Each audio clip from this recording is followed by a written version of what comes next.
গত ভিডিওতে তোমরা দেখেছো আমি আমার বাবার বাড়ি এসেছি রটন্টি কালী মায়ের পুজো মেলা উপলক্ষে।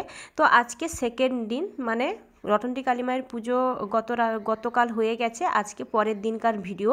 তো সকালে উঠে যে দেখো দাঁত ব্রাশ করে নিচ্ছি, হাতেই আমি পেস্ট নিয়ে ব্রাশ করছি, কারণ তোমরা তো দেখেছো গত ভিডিওতে যে আমি দাঁতের ফিলিং করাতে গেছিলাম, তো যে কারণে একটু ভয়ও কাজ করছে মনের ভিতর, যদি আমার দাঁতের ফিলিংগুলো উঠে যায়। এই ভয়ে আমি হালকা করে দাঁত মানে আঙ্গুল দিয়েই আমি দাঁতটা ব্রাশ করে নিচ্ছি, আর দেরি করেই ঘুম থেকে উঠেছি। হ্যালো ফ্রেন্ডস, গুড মর্নিং, কেমন আছো তোমরা সবাই? সুপর্ণাস গুড লাইফে তোমাদেরকে আবারও একবার অনেক স্বাগত জানাই। তো দেরি করে তো ঘুম থেকে উঠেছি, আর এটা না স্বাভাবিক। বাবার বাড়িতে এলে না সকাল সকাল ঘুম থেকে উঠতে আমার একেবারেই ইচ্ছে করে না। আমার কেন, আমার মনে হয় প্রত্যেকটা মেয়েরই এই অবস্থা হয়। তো যাই হোক, সকালে উঠে এই যে দুধ বিস্কুট খাচ্ছি, কারণ ডাক্তার বলেছে চা কফি কোনো কিছু খেতে না, তাই দুধ বিস্কুট খাচ্ছি। তো এখন তো বাজে 8:30। তো মা তো দুধ আর বিস্কুট দিয়েছিল, খেলাম, কারণ চা কফি এগুলো খাওয়া বারণ, যে কারণে খাবো না। আর এদিকে মাকে দেখো, শাশুমাতাকে দেখো, এখানে শাক পেয়ে মানে আনন্দ আর কে ধরে। এই যে দেখো, আমি উঠে মাকে জিজ্ঞেস করছি যে মা কই, বলছে শাক নিয়ে পাগল হয়ে যাচ্ছে। এই যে এখানে অনেক কলমি শাক হয়েছে, আর ওখানে কি শাক তুলো ওঠিটায়, ওইখানটাও কলমি শাকই জানা মাঠে। এই যে কলমি শাক নিয়ে, আর আমাদের ঘরে অনেকদিন থেকে কলমি শাক হয়ও নি, কলমি শাক তুলছে। এখানে এলে চিকনি শাক, কলমি শাক, শুশনি শাক, সব রকম শাক পাওয়া যায়। এই যে পেপারটা দেখছো, পেপারটাই ভর্তি। হ্যাঁ চিকনি, হ্যাঁ সেটা কি ইয়ে শাক, শুশনি শাক কাকুর ঘরে, সে পুকুর পাড়ে। শুশনি শাক পুকুর সে সদরঘাটের ধারে জানি দেখবো, দেখেছো। এখানে খাবার সেরকম লোক নাই, ওই জন্য এত আছে।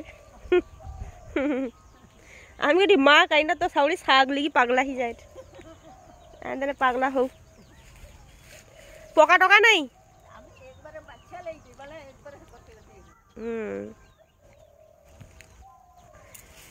এই হচ্ছে ব্যাপার।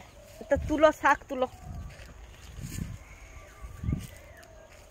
আর এখানকার পরিবেশ তোমরা তো জানো খুবই সুন্দর, কারণ বাবার ঘরের জায়গাটা এমন জায়গা যে পাশাপাশি সেরকম ঘরবাড়ি নেই, বাট গাছপালা একদম চারপাশে ঘেরা, আর সামনে এই যে ফাঁকা মাঠ, তো দেখলে তোমরা সামনের ফাঁকা মাঠ।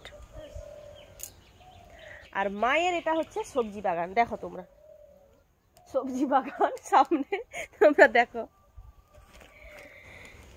এই যে বেগুন গাছ, আমার বেগুন গাছ কিন্তু ভালোই বেগুন তুলবো কই দিলো। এই যে ভিতরে বেগুন আছে অনেক। এই যে বেগুন গাছ, আর পুঁই বিচুড়ি খাইনি, যে কারণে দেখে গেল, যে কারণে একদম পেকে গেছে। এই যে লঙ্কা গাছ, এই যে লঙ্কা গাছ আছে, লঙ্কা গাছ, সব রকম গাছ মোটামুটি করে রেখেছে। আর একটা জিনিস, এই যে দেখো লাউ গাছের সিন দেখো তোমরা, লাউ গাছ উঠে গেছে, ছাদে যাবে বলছে লাউ গাছ। এই যে লাউ ডাঁটাগুলো দেখেছো কত মোটা মোটা। আমার শাশুড়ি লাউ ডাঁটা দেখেও পাগল হয়ে যাচ্ছে, বলছি এরকম মোটা মোটা হয়েছে। আসলে আগে আগে মা পাঠাতো, কিন্তু বাবা ভাই না থাকায় মা আর পাঠাতে পারেনি। পেয়ারা গাছেও উঠে গেছে লাউ ডাঁটা। তো যাই হোক, মেয়েটা কোথায় গেল দেখি, কাকুরদের বাড়ি ওইখানে গেছিল। দেখো এই যে লাউ ডাঁটাটা দেখো কত মোটা হয়েছে, ও বাবা, এইটাই তো সেই ডাঁটা, এটা খেয়েই আরাম, দেখেছো।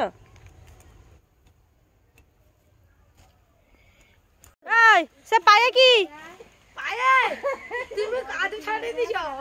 কাদু ছাটে দিচ্ছি, সে কিরকম পাকে নামছে। মাছ ধরতো নি, মাছ কটা মাছ পড়ছে।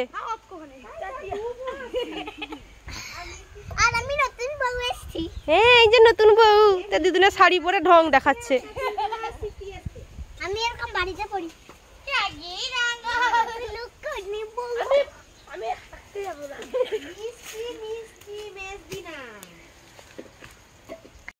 আমাদের এখানে একটা রিচুয়াল আছে, কালী পুজোর পরের দিনই কিন্তু প্রত্যেকটা লোকের ঘরে মাংস হয়। চিকেন হতে পারে, মাটন হতে পারে, পাঁঠার মাংস হতে পারে, যাই হতে পারে না কেন হয়।